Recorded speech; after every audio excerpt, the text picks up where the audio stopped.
morning, good afternoon, good evening. This is Dr. Soul Brother here, again, streaming for you because as Dr. Soul Brother, I have the remedies, or should I say a remedy to cure, remedies to cure your ills, because we have more than one ill. Um, there have been some things that have been weighing on me for a while, and I've made the decision to not let it weigh on me, because if you have something that's weighing on you too long, it can wear you down, possibly break you. And I consider myself an unbroken person. Uh, so I try to get to the point when it comes to certain things. And the other thing, you hold on to things too long, you run the risk of it um, making your chest burst. And I can't have that. So I'm going to go down a rabbit hole that I think is necessary. And frankly, I don't see or hear a lot of people going down this rabbit hole, but yours truly will. I want to address a man you everybody knows by the name of Louis Farrakhan. He's referred to as Minister Louis Farrakhan, but Dr. Soul Brother will refer to him as Mr. Louis Farrakhan or Mr. Farrakhan. Um, I'm not going to uh, uh, use the term minister, and if I am using it, it'll be using quotes. But let me just get to it here. Contrary to what the perception is, that Louis Farrakhan is a leader of black people. First of all, we need to be clear and define leadership.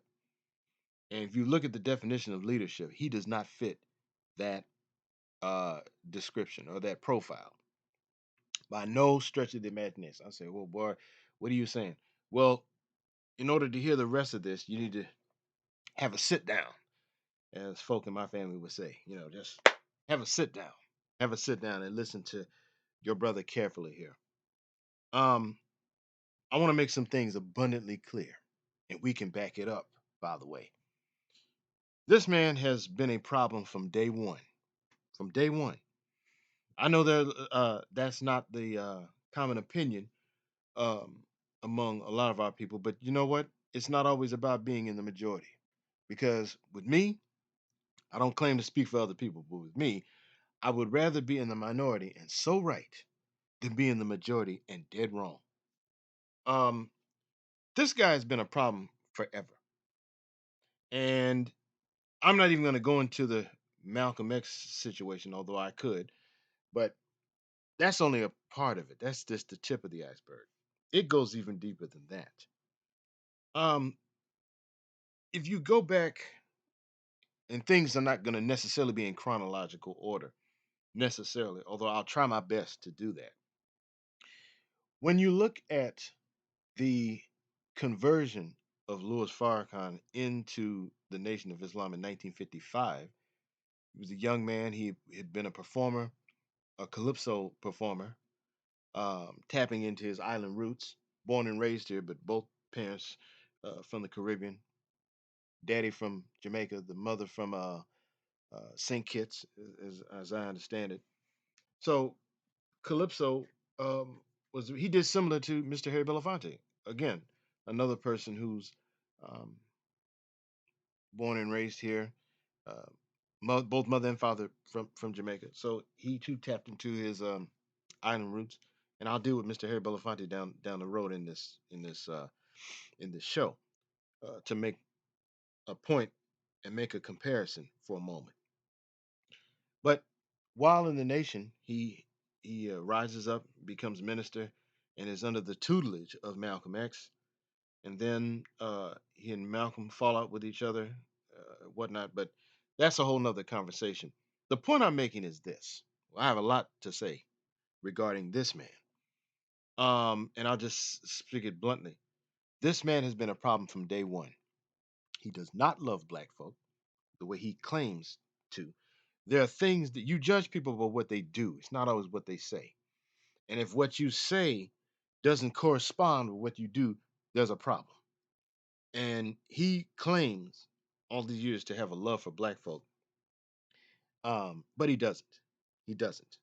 And I was one of those myself, like a lot of other people, who thought that he had our best interests at heart, to the point where he's on record publicly as saying, beloved, I love you. Um, I will go into hell with a gasoline jacket on to get you. Well,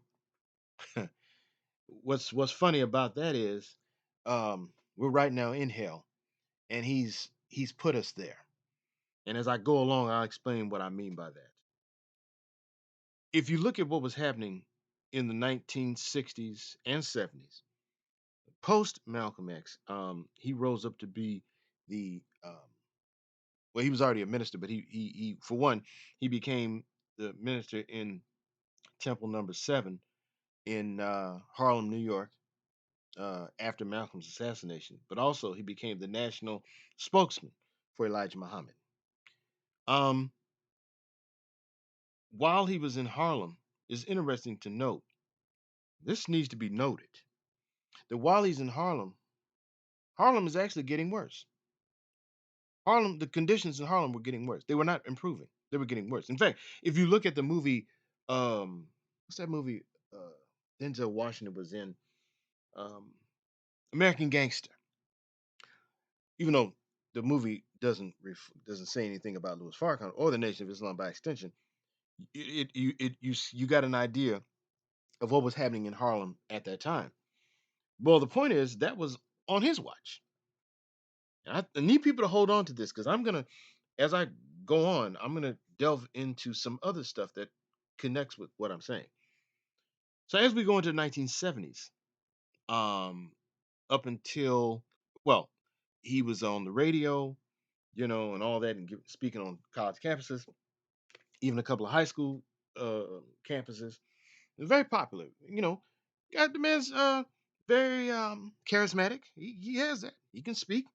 Has a command of the English language. I get all of that. But because a person, well, Jim Jones was charismatic, and Jim Jones had a you know command of the English language as well, and we see how that ended up. But that's a whole nother conversation. But moving on.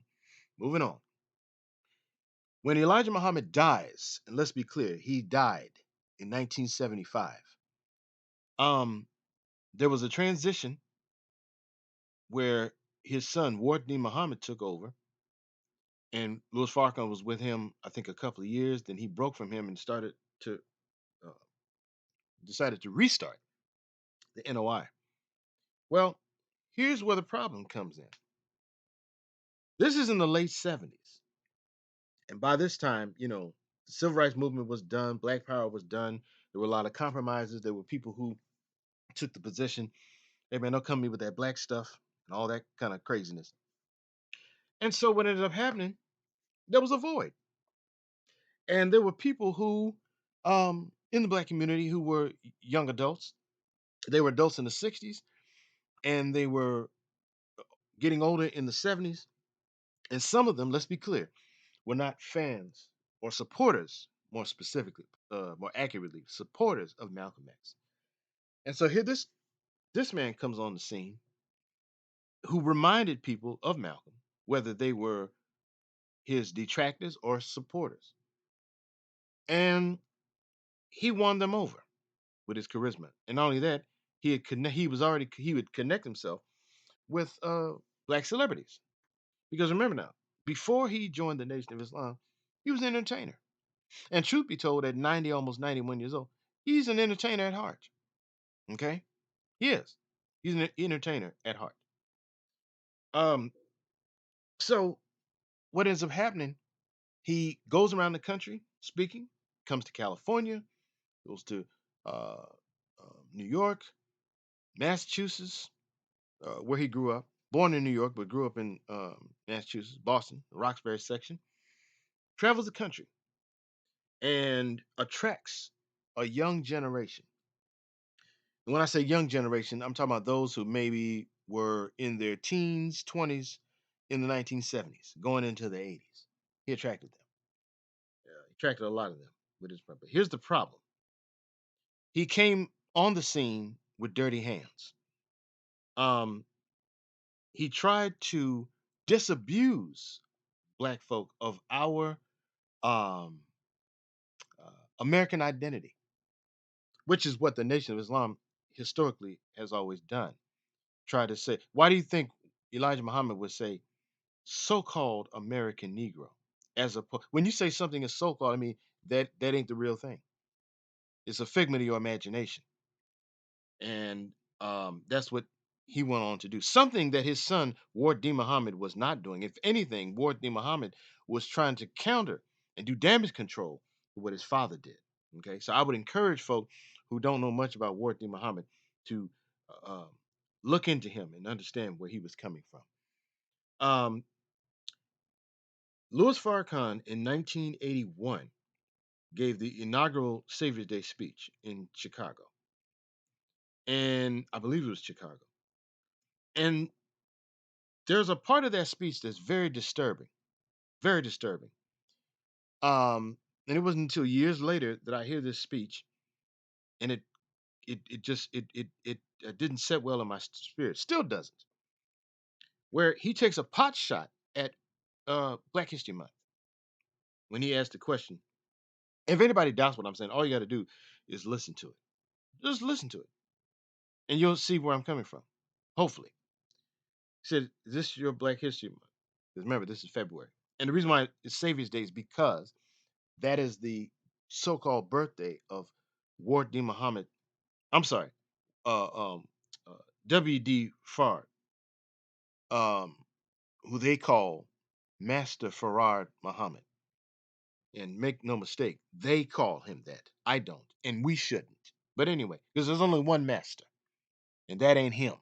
Moving on, he says he asked the question, why did they give you a month? He said, how can you be justified in celebrating uh, Black History in 1 month when you've been here since the beginning of time? Something to that effect. I'm paraphrasing at this point. Now, if he'd have just left it there, I mean, the premise is wrong, but if he had left it there, you could kind of work around it and say, well, they, meaning white folks, did not give us a month. It started off as Negro History Week with our brother Dr. Carter G. Woodson, and it evolved into Black History Month. And that was with the Black Caucus, I believe, at that time in the 70s under Gerald Ford, right before um, Jimmy Carter became president. And one of the people who was involved with that was a man named Ralph Metcalf Sr., who was a 1936 Olympian in Germany with uh, Jesse Owens. So just so you know, he was one of the people involved in helping that Negro History Week to morph into Black History Month in the 1970s. But then Louis Farrakhan decides to go for the jugular. He goes for the aorta when he says, and what you're studying really is not your history. You're studying the accomplishments of a slave who made it under the oppression of his master while he still wears the name of his master. So he's really not making any history. Okay, pause. For a man, talking about yours truly, who has roots here, I take great umbrage with that. Great umbrage. And that frankly causes my temper to rise. See, two things are happening. Um, part of the motivation is the NOI rhetoric, because the NOI, Nation of Islam, uh, don't want black folks to have any kind of sentimentality as it relates to America, in spite of America's ills and the bloody history that we have had and continue to have in America. Um, they don't want to um, talk about any achievements, accomplishments of black folk in America. On the other hand, Louis Farrakhan is motivated by Caribbean chauvinism. I'm gonna say that again. He is motivated by Caribbean chauvinism. Now I'm gonna have to explain what I mean because I had a conversation with a young woman a couple of months ago, and I used that term, and she It was clear that was not a term that she's um, familiar with. But what that means is um, Caribbean chauvinism is where you feel that Caribbean history, heritage, etc., is a cut above all else. It's like when if they say, back in the day, they say, "Well, you're a male chauvinist." That means that as a man, I feel that I am a cut above women. That's what chauvinism is. They feel they're superior to others. That's what they do. That goes beyond taking pride in your race, in your nationality, in your culture, etc. Um, your gender, all those kind of things. Whether you're a member of fraternity, sorority, etc. That goes beyond that. No, there's something else going on here. And because this man has a competitive streak in him, which frankly is not uncommon among folk who seem to either come from the Caribbean or um, have island roots. That's a very common trait, and it's become a very serious problem at this point. This has been an issue for a while, but it seems to have got progressively worse. But let me continue. Um, if you look at the audience, and you can see the lecture on YouTube as he's talking, the camera is on some of the audience, and I got to say this to some of y'all who were there, assuming that some people were there were still alive, because that was back in '81. You're pathetic. You are truly pathetic. You sat there and allowed this man to demonize and minimize and be dismissive of Black American history within these United States. Now, by contrast, a man by the name of General Colin Powell, um, who, similar to Mr. Farrakhan, was the very opposite. In fact, if anyone doubts what I'm saying, all you have to do is go through his memoirs, uh, My American Journey. And I would encourage anyone to read the book if they have not read it, to read it, where he um, talks about the difference between the Black experience in America and the Black experience in the Caribbean. This is what General Powell essentially is saying, and that is Black folks in the Caribbean had a different relationship with whites than Black folks in America had a relationship with whites. This is how. You're in the majority in the Caribbean, whether it's Anglophone or Francophone, and you're dealing with what would be referred to as absentee landlordism. Whereas Black folks in the United States are dealing are in a society who are surrounded. They are a minority surrounded by a hostile white majority. That's the difference. So when you understand that, it really becomes unfair to make those kind of comparative contrasts. Very unfair. And so, but I'm going to jump to something else, and then I'm going to come back. Um, that's 1981. Those nefarious remarks of Louis Farrakhan, nefarious. And if you're listening in the clouds, Mr. Farrakhan, I need you to hear me, and you hear me well here. You hear me well, because see, you're not accustomed to people confronting you with your bull crap. 1996, fast forward, that would be roughly 15 years later. He is speaking in Jamaica, the country of his father's homeland, his father. Um, and he gave a talk about Black Father's Day. I watched that lecture from start to finish, and then I couldn't help but notice something that jumped out at me, and that was he decided to um, come out of left field with something, and where he said that during slavery, the slave trade, that the Africans who were enslaved, the brokest of they brought them to America to the Caribbean, and there was a seasoning process. That part is true. Although all um, slave ships did not go to the Caribbean, some of them came straight over here, that sort of thing. So let's be clear that every slave ship that went to um, came to the United States did not stop off in the Caribbean first, but that's a whole nother conversation. But here's my point, and I need your fam. I need y'all to hear me. Hear me, please hear me, because our lives depend on this. This is not a joke with me. It's serious.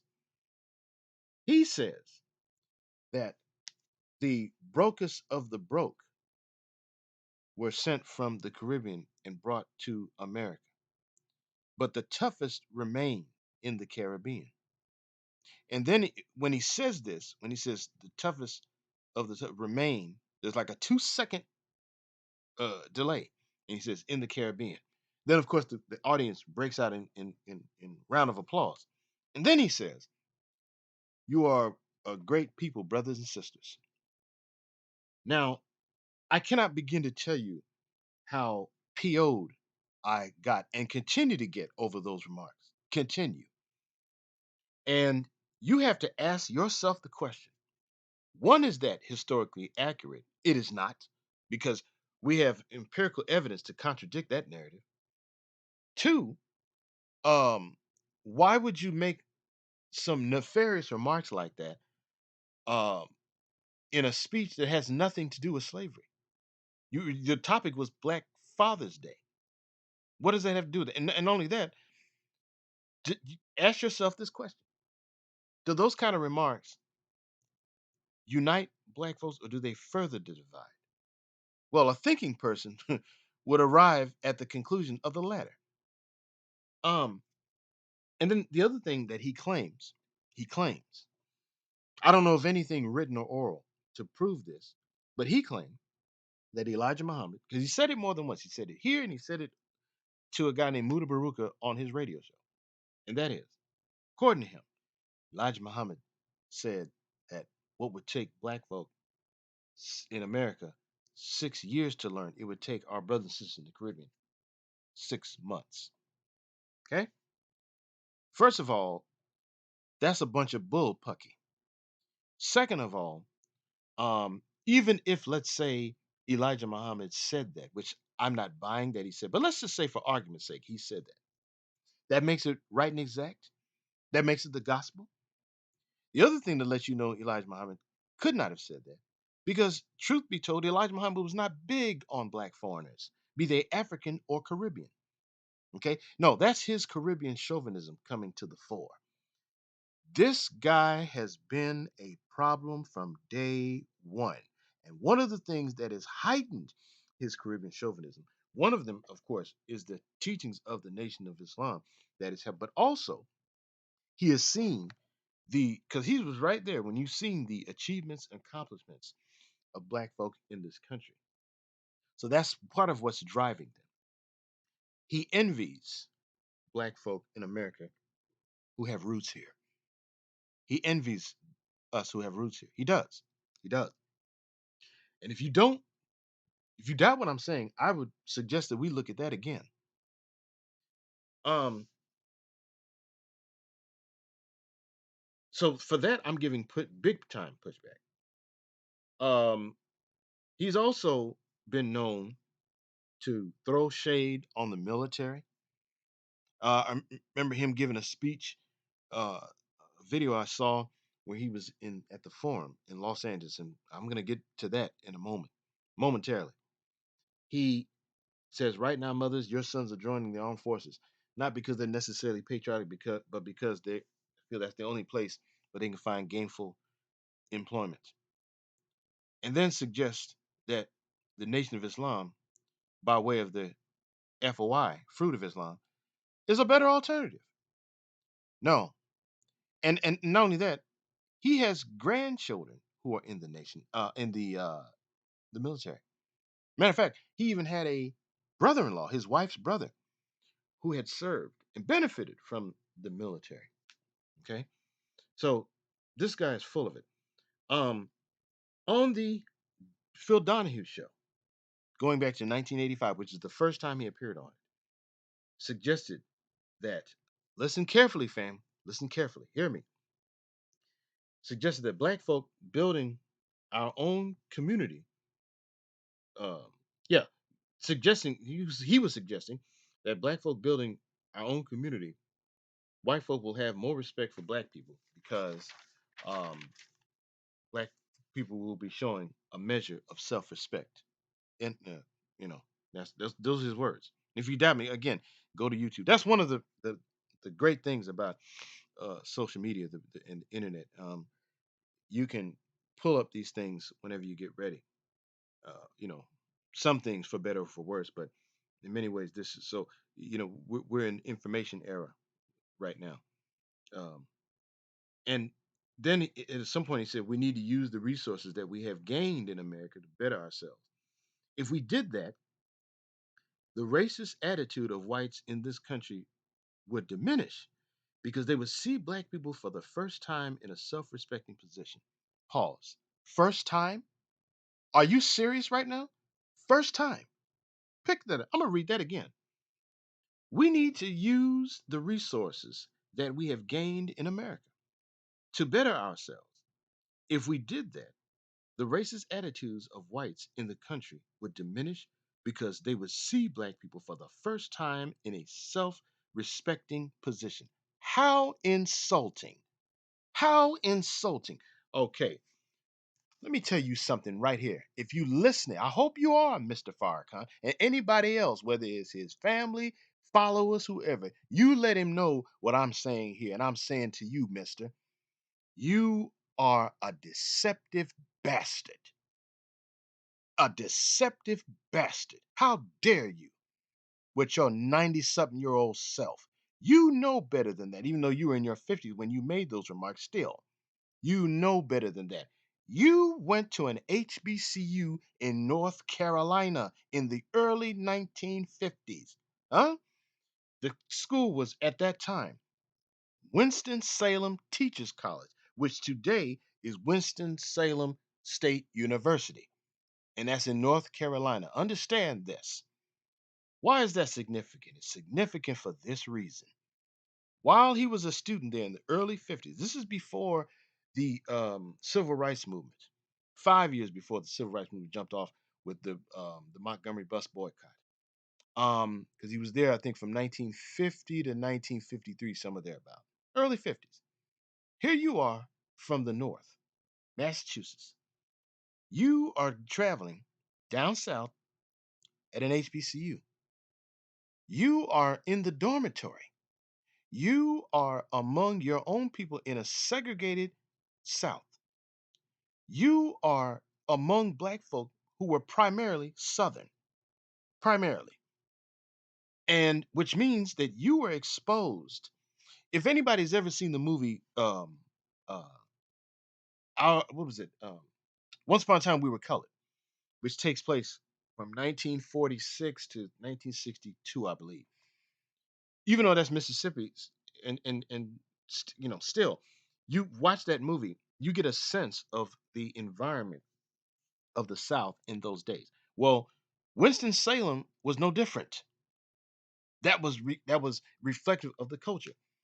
You were going to school, sitting in the classroom, had roommates, friends, etc. Many of whom came from an Afro-Christian tradition, many of whom ate soul food, many of whom listened to R&B music, jazz, other type stuff. They were rooted in traditional Black American culture. They were, and I hate to even use this term because it's become a problem, but they were doing for self, as y'all, the Nation of Islam, like to say. And you mean to tell me you could never have enough integrity with a big I, to make that um, reference, make that a reference point? When you were at that HBCU, an HBCU in the South in the early 1950s. No, you have chosen to. So your experience, okay, your experience was similar to W.E.B. Du Bois to some extent, because W.E.B. Du Bois, like yourself, came from Massachusetts and went to an HBCU down south. And you see what happened with W.E.B. Du Bois. He wrote a book called The Souls of Black Folk. His experience at the HBCU inspired him to do that. And in all of your lectures, In all of your interviews, you might have referenced the fact that you went to an HBCU, but you've never made said in your talks. The point I'm making is you never said, well, we need to go back to how things were during, like when I was at Winston Salem Teachers College back in the day. In spite of the Jim Crow laws, the segregation, and the discrimination. Well, the discrimination comes with segregation, of course, because as Dr. King eloquently pointed out to us, whenever you segregate a community, you inevitably discriminate against them. So you have chosen to not delve into that part. So in many ways, you are similar to the man you refer to as your teacher, Elijah Muhammad. Because see, and it used to bother me when I would hear you say, you'd refer to him as you refer to yourself as being a student of Elijah Muhammad, as opposed to saying a student of Malcolm X. But you know what? It's become abundantly clear. Um, you are more like Elijah Muhammad than Malcolm X. You have no integrity at all. None. None. And anybody who believes such, they are naive, very naive. So that's an issue. That's an issue right there. We need to use the resources that we have gained in America to better ourselves. If we did that, the racist attitudes of whites in the country would diminish because they would see black people for the first time in a self respecting position. Okay, well, guess what? We were doing those things, uh, um, uh, using those resources at our disposal um, back post slavery. And we saw how that ended up. So it's not like um, the racist attitude diminished. No, if anything, it increased. It spiked. History proves that. We saw that with Rosewood. We saw that with Tulsa, Oklahoma. We saw that with Allensworth, California. We saw that with a bunch of other towns that are too numerous to mention right now. Okay, we never got a break, and this is what folks who were church going, law abiding citizens, um, et cetera, et cetera. So what are you talking about? But the part that sticks out for me is for the first time in a self-respecting position. Oh, okay. So when you frame it that way, you know what the what you're suggesting without saying it? You're suggesting it took Elijah Muhammad to come here and help civilize us. Hmm? We were just a bunch of uncivilized Negroes walking around, uh, as they say, idling around, doing nothing. Okay? So it took Elijah Muhammad. Well, guess what? We didn't need Elijah. And frankly, we don't need you. We didn't need you then. We don't need you now. You have been a real rot in the black community, a real rot. But let me move on. I want to address something here that also bugs me. Um, when you spoke at the forum in 1985, promoting power, people organized working for economic rebirth, and for you youngsters who weren't even born yet, you need to know that part of the history. Not enough people talk about that, but that was the deal, and that was nothing but a hustle, a straight up hustle where you had clean and fresh products with power. And um, that was a concept that was pirated from two black men who represented corporate America, Al Wellington and Ken Bridges. Look them up. Look them up. Okay. No, we got the books and the receipts. But let me continue. There's a part of the speech at the forum where you said, Mister, you said, for the Bible teaches you that the fearful and the unbelieving shall have their part in the lake of fire. And right at that moment, if you look at the videotape, you'll see an older black woman, one of our elders. She was nodding her head in agreement and she gestured. You can watch it. She gestured and her body language and her facial expression was like, Lord, that man know what he's talking about. I couldn't make out what she was saying, but that was clearly what she was exhibiting. That was her. Here's the problem: you're using scripture to play on the heartstrings of black folks who are rooted in the black church. That's number one. But here's what's even more of a trip. uh, you're quoting a scripture that makes reference to the lake of fire.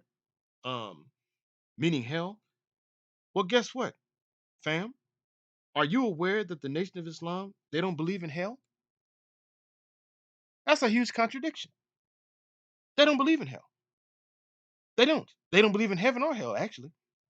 No, they don't believe in hell. Now, see, that's different from, say, the Sunni Muslims. I mean, those of us who are believers in the Christian faith refer to heaven as heaven. They use the term paradise, but nevertheless, um, they don't believe in hell. So again, this is a classic example of trying to use the Bible as a way to play on the heartstrings of black folks. And I'm going to say this, fam. Say this. I want my black brothers and sisters to hear me. Do not be susceptible to bullcrap. This is a weakness of black America, being susceptible to bullcrap. We've seen this over and over again. We've seen it, and it's a problem. It's a problem. But let me move on. Um, One of the reasons why we say what we say about he's jealous of black America and wants to go out of his way. Well, not wants to, he does go out of his way to disabuse us of our American identity because he's not one. Well, he's an American, but he's not. He doesn't have roots here. Now, let me get to something else. Yeah, we gonna cook right here. We gonna straight up cook, and I'm cooking right now, and I'm trying to burn his behind the pieces because I'm sick of nobody going after him. And because you've chosen not to go after him, black folk, this is why things have run amok.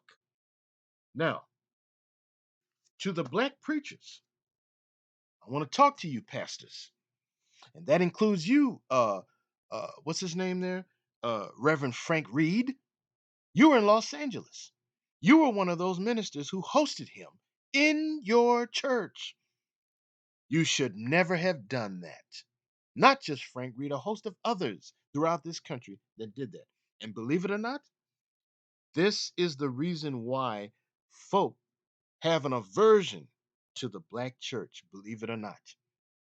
First of all, you've allowed, I'm talking to these black preachers, not just Frank Reed, but other black pastors. You have allowed this man, this deceptive bastard, to blaspheme in your church. Blaspheme. And in the process, you have become an apostate, which makes your church or your churches represent apostasy. That's what has happened. Um, Christ's imminent return was a lecture series that he had in the early 80s. You remember that? Well, guess what? When he talked about Christ's imminent return, he was not talking about Jesus Christ. He was talking about Elijah Muhammad. That's another form of blasphemy. Straight up blasphemy. How can you be a man of the scripture, man of God, man of the cloth, and allow this outsider? When I say outside, I'm talking about somebody who's of a different faith and allow them to blaspheme in the home. You allowed that. You caused this. And you, Mr. Pastor, are going to have to explain and answer for this. This is why things are out of control. Out of control. You caused this. But thank God that one man in particular shut things down in a debate at Inglewood High School, California, Inglewood High School in Inglewood, California, in 1992, when he debated Khalid Muhammad, uh, um, and basically mopped the floor with him. Mopped the floor.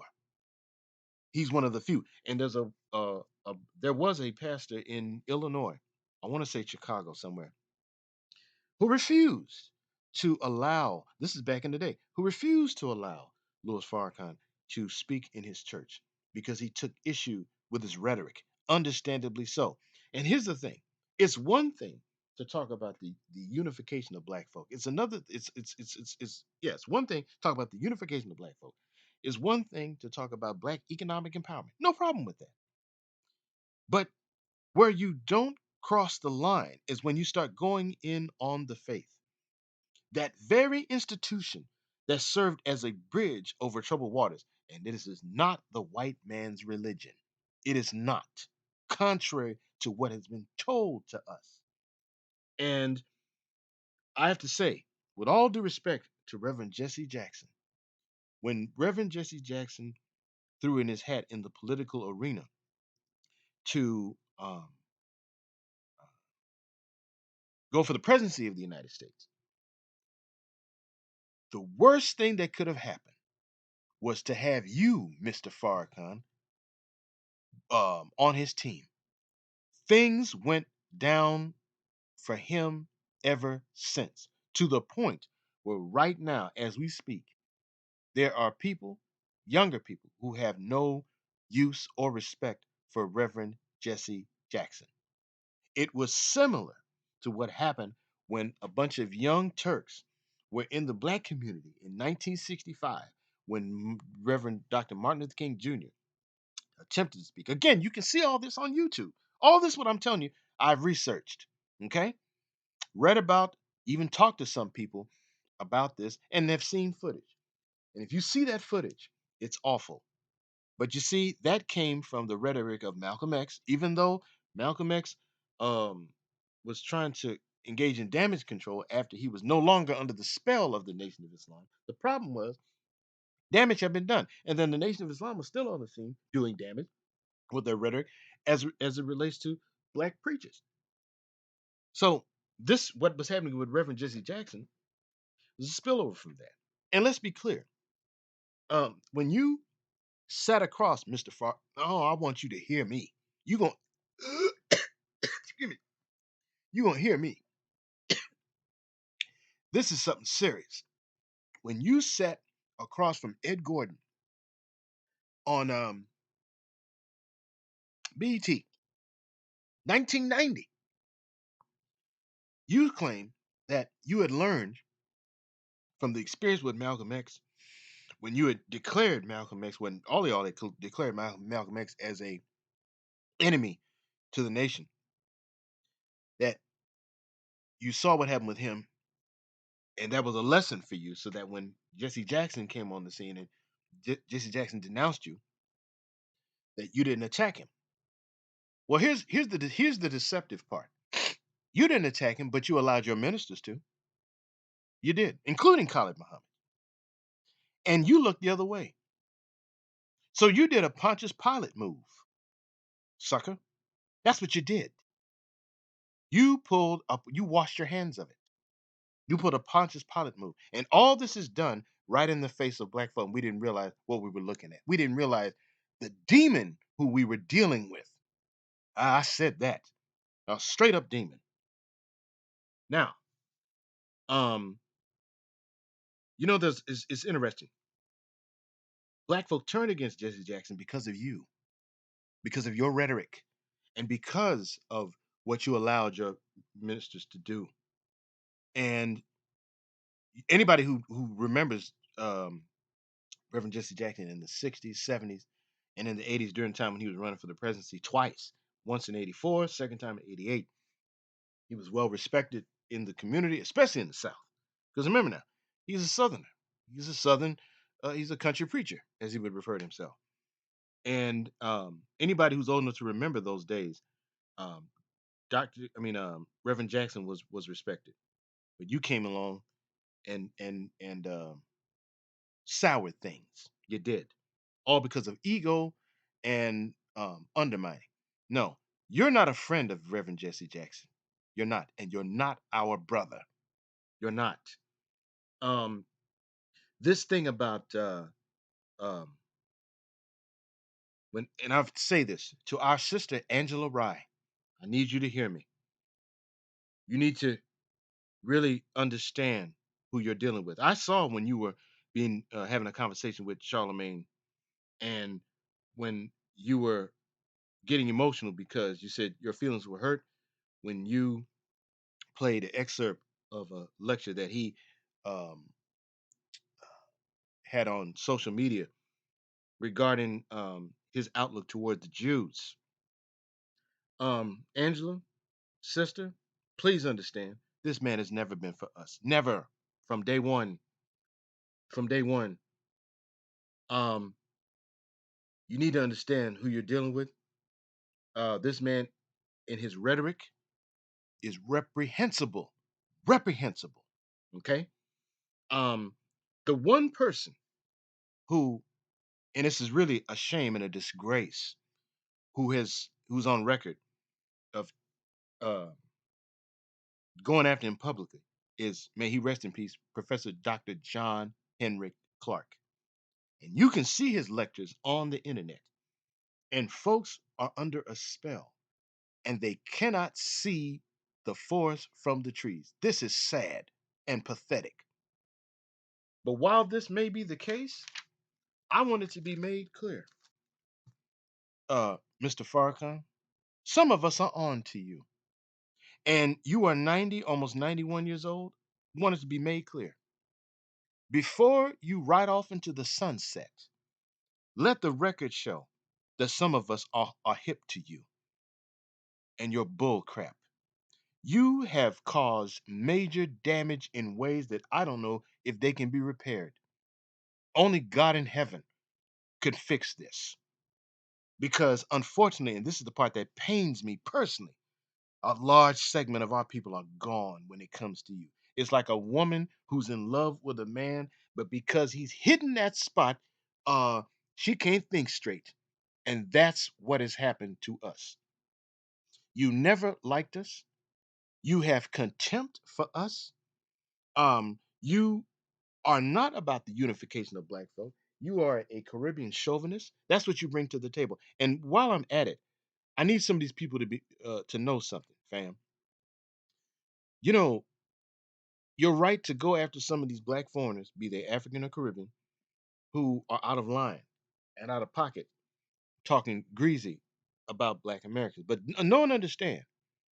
Louis Farrakhan is in concert with this. Don't you find it strange with these diasporan wars that have been going on? He has yet to say anything with regard to that. He has not tried to be a mediator, and he wouldn't. He won't. Why would he? And I'm going to go into this because there's so much to this. I can't cover everything because there's so much to this. It would take weeks to do it. But here's the thing: um,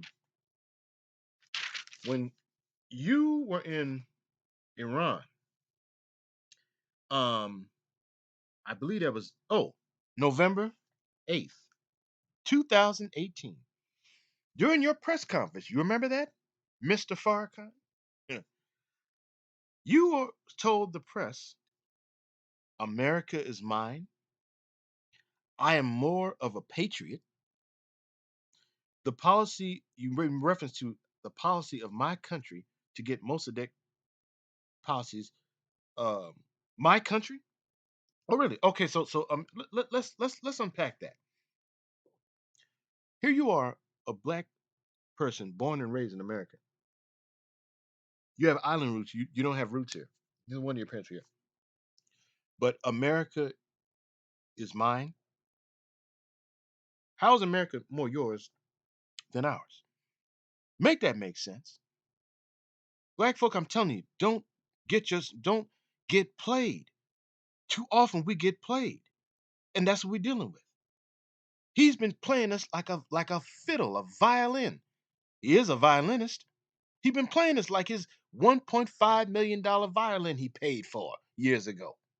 $1.5 million. Anyway, I'm more of a patriot. See, here's the truth of the matter. He loves America, but doesn't want us to love America. He tried to disabuse us of our American identity, but yet he's an American.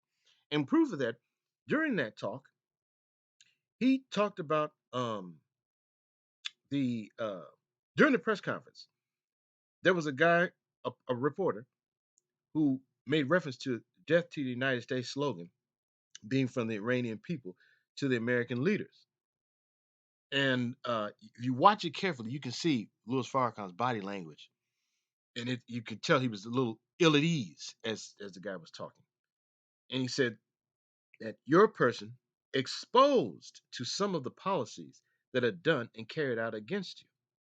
The black community in the United States is humiliated. You are a black person and a Muslim. You see Muslims these days are exposed to some of the wrong policies committed by the United States, would you chant death to America? And that's when you see him agitated, fidgeting in his chair. And then he says, no, I will not do that. And then he accused the man of being sent there to ask that question. No, that man ain't nobody sent him to ask you that question. That was a valid question. He's aware that you are on record as talking about this is America. This is the government. You are not an American. uh, Destruction, divine destruction. A speech you gave June 9th, 1996. The divine destruction of America. Divine, meaning from God Almighty. Hmm? It's such a divine destruction, you refuse to go anywhere. And what did you say? No, you know why you didn't say, I will not do that. You know why? Because you're trying to get your behind back over here. That's why. No, you were not going to denounce America from over there. No, you have an American passport, like most of us do. You understand you cannot live like this. You live in a daggone mansion. Hmm? And not only you living in a mansion, you living among white folks. You such a racial separatist. What you doing sitting living among them?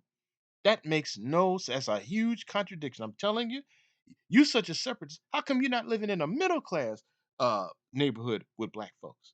No, you're living among white folks.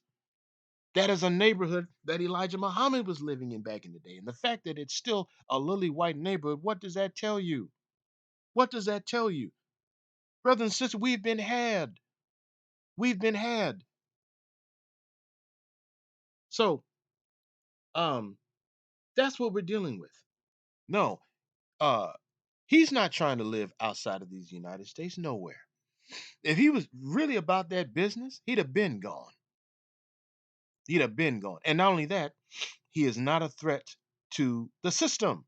He's not. All of that is theater. Straight up theater. And I got to give it to you, brother, man. You are one heck of a thespian. One heck of a thespian. That's what we're dealing with. That's exactly what we're dealing with. Ward D. Muhammad broke down your name, Farrakhan, a ferret, a rat, and a con. And we have been conned. We've been had again. We've been had again. I dare anybody to point out. So this is my thing. You're going to take pot shots at Black America. And there are people who have put in work in ways that you have not. All you've done is run your mouth. That's what you've done. You got charisma, you can speak, all of that. But you know what? Again, so could Jim Jones. And the parallels I've seen between the two are alarming. Are alarming. So no, um, this right here, and oh, and how can I forget this? Because again, there's so much. Back in 1990, going back to 1990, he was a guest on Our Voices with Bev Smith and a guest as on the Bobby Jones Gospel Hour with Bobby Jones. Both shows aired in 1990. Uh, and what did he say? Well, I'm a Christian too, and being a Christian is one. A Christian is one to be crystallized in the oneness with God, following the example of Jesus Christ. And that's another thing, Mr. Farrakhan. Keep Jesus' name out your mouth, please, for God's sakes, for all of our sake. Keep Jesus' name out your mouth. That's a problem. That's a big problem. So I'm going to say this in closing. There's a lot more to this, but I've talked longer than I'd intended to because I had to get this off my chest because it bothers me. Following for people in this stage and age, still be following this fake, fraud, and phony. That's what you are, man. You are a fake, fraud, and phony. And I pray to God that folks finally see the light. And if or when that happens, then collectively, possibly, we can, like in the movie The Wiz, can you see a brand new day? And just know and understand, you too are similar to these Christian ministers, Black Christian ministers, who hosted you in their churches, you, sir, are going to have to answer to the man upstairs for the damage that you have done. This is your legacy, and your legacy is tainted. And an offensive odor has come from this. And it's interesting to note that in Chicago, where you are, which is where the Chicago's community is shot to hell. It is total chaos. One could argue, in spite of your presence, but in many ways, because of. So until the next time, God bless. And I hope and I truly pray that the day comes sooner than later, that we finally get it and move forward and go down the proper path that we are supposed to have. Because of this man and others of that ilk, including the conscious community, we've been derailed. Have a good one.